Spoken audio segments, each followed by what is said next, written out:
The book of Judges, chapter 1. After the death of Joshua, the Israelites asked the Lord, "Who of us is to go up first to fight against the Canaanites?" The Lord answered, "Judah shall go up. I have given the land into their hands." The men of Judah then said to the Simeonites, their fellow Israelites, "Come up with us into the territory allotted to us, to fight against the Canaanites. We in turn will go with you into yours."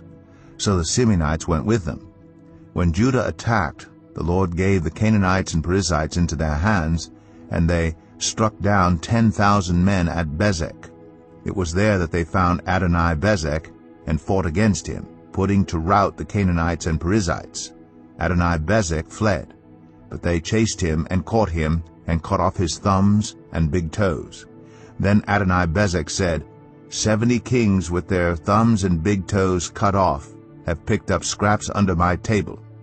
Now God has paid me back for what I did to them. They brought him to Jerusalem, and he died there.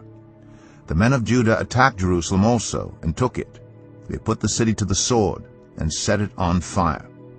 After that, Judah went down to fight against the Canaanites living in the hill country, the Negev, and the western foothills.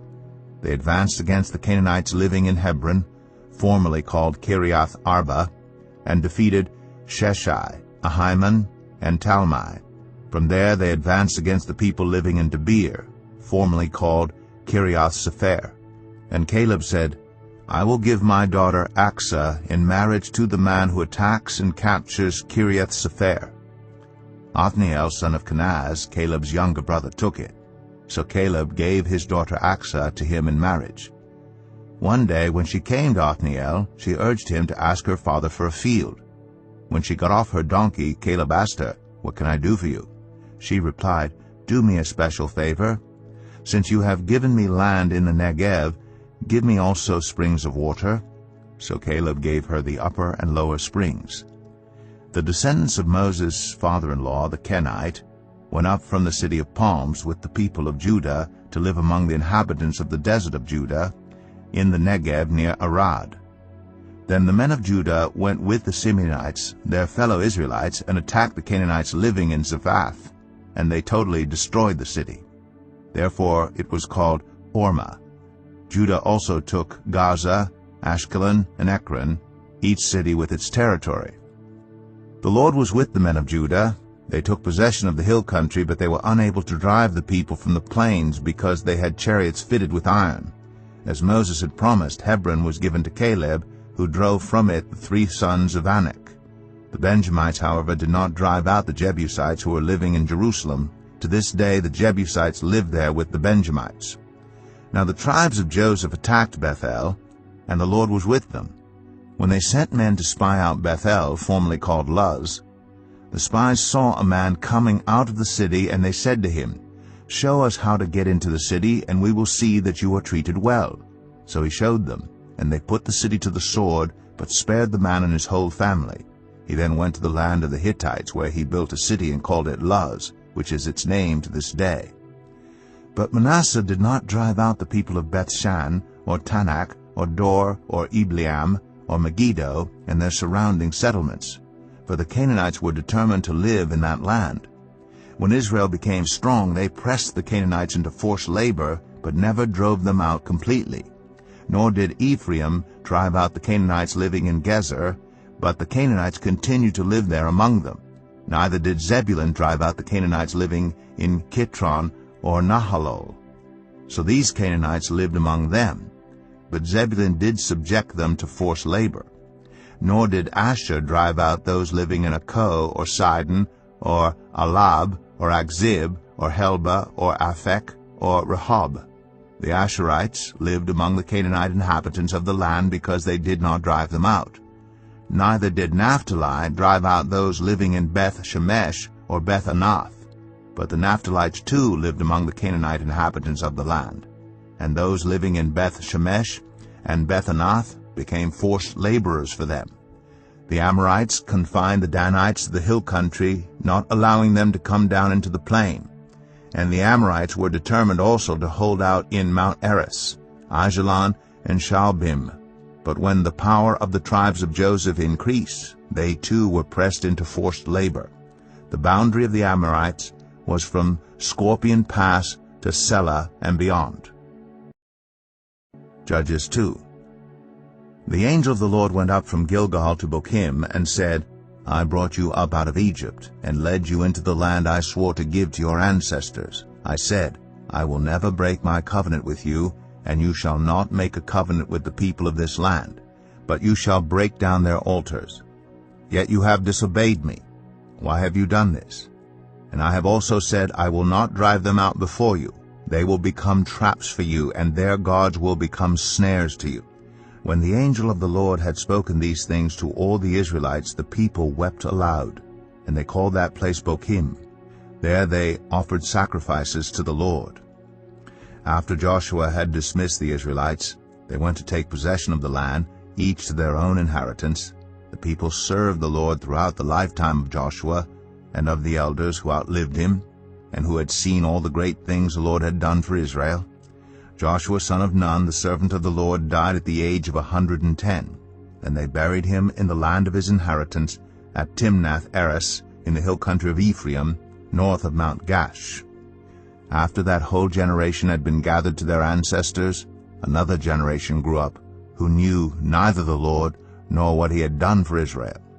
Then the Israelites did evil in the eyes of the Lord, and served the Baals. They forsook the Lord, the God of their ancestors, who had brought them out of Egypt. They followed and worshipped various gods of the peoples around them. They aroused the Lord's anger, because they forsook him and served Baal and the Ashtoreths. In his anger against Israel, the Lord gave them into the hands of raiders who plundered them. He sold them into the hands of their enemies all around, whom they were no longer able to resist. Whenever Israel went out to fight, the hand of the Lord was against them to defeat them, just as he had sworn to them. They were in great distress. Then the Lord raised up judges, who saved them out of the hands of these raiders. Yet they would not listen to their judges, but prostituted themselves to other gods and worshipped them. They quickly turned from the ways of their ancestors, who had been obedient to the Lord's commands. Whenever the Lord raised up a judge for them, he was with the judge and saved them out of the hands of their enemies as long as the judge lived. For the Lord relented because of their groaning under those who oppressed and afflicted them. But when the judge died, the people returned to ways even more corrupt than those of their ancestors, following other gods and serving and worshiping them. They refused to give up their evil practices and stubborn ways. Therefore the Lord was very angry with Israel and said, Because this nation has violated the covenant I ordained for their ancestors and has not listened to me, I will no longer drive out before them any of the nations Joshua left when he died. I will use them to test Israel and see whether they will keep the way of the Lord and walk in it as their ancestors did. The Lord had allowed those nations to remain. He did not drive them out at once by giving them into the hands of Joshua. When Jesus had finished saying all this to the people who were listening, he entered Capernaum. There a centurion's servant whom his master valued highly was sick and about to die. The centurion heard of Jesus and sent some elders of the Jews to him, asking him to come and heal his servant. When they came to Jesus, they pleaded earnestly with him, This man deserves to have you do this, because he loves our nation and has built our synagogue. So Jesus went with them. He was not far from the house when the centurion sent friends to say to him, Lord, don't trouble yourself, for I do not deserve to have you come under my roof. That is why I did not even consider myself worthy to come to you. But say the word, and my servant will be healed. For I myself am a man under authority, with soldiers under me. I tell this one, Go, and he goes, and that one, Come, and he comes. I say to my servant, Do this, and he does it. When Jesus heard this, he was amazed at him. And turning to the crowd following him, he said, I tell you, I have not found such great faith, even in Israel. Then the men who had been sent returned to the house and found the servant well. Soon afterward, Jesus went to a town called Nain, and his disciples and a large crowd went along with him. As he approached the town gate, a dead person was being carried out, the only son of his mother, and she was a widow. And a large crowd from the town was with her. When the Lord saw her, his heart went out to her and said, "Don't cry." Then he went up and touched the bier they were carrying him on, and the bearers stood still. He said, "Young man, I say to you, get up." The dead man sat up and began to talk. And Jesus gave him back to his mother. They were all filled with awe and praised God. "A great prophet has appeared among us," they said. "God has come to help his people." This news about Jesus spread throughout Judea and the surrounding country. John's disciples told him about all these things. Calling 2 of them, he sent them to the Lord to ask, "Are you the one who is to come, or should we expect someone else?" When the men came to Jesus, they said, "John the Baptist sent us to you to ask, are you the one who is to come, or should we expect someone else?" At that very time Jesus cured many who had diseases, sicknesses, and evil spirits, and gave sight to many who were blind. So he replied to the messengers, "Go back and report to John what you have seen and heard.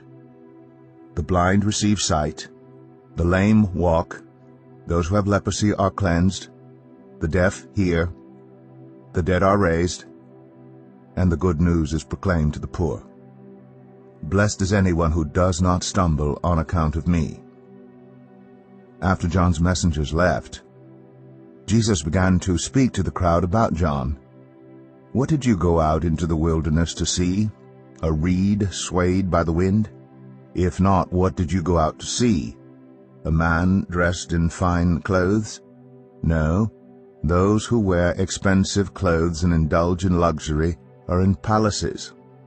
But what did you go out to see? A prophet? Yes, I tell you, and more than a prophet. This is the one about whom it is written, 'I will send my messenger ahead of you, who will prepare your way before you.' I tell you, among those born of women, there is no one greater than John. Yet the one who is least in the kingdom of God is greater than he." All the people, even the tax collectors, when they heard Jesus' words, acknowledged that God's way was right, because they had been baptized by John. But the Pharisees and the experts in the law rejected God's purpose for themselves because they had not been baptized by John. Jesus went on to say, "To what then can I compare the people of this generation? What are they like? They are like children sitting in the marketplace and calling out to each other, 'We played the pipe for you, and you did not dance. We sang a dirge, and you did not cry.' For John the Baptist came neither eating bread nor drinking wine, and you say, 'He has a demon.' The Son of Man came eating and drinking, and you say, 'Here's a glutton and a drunkard, a friend of tax collectors and sinners.' But wisdom is proved right by all her children.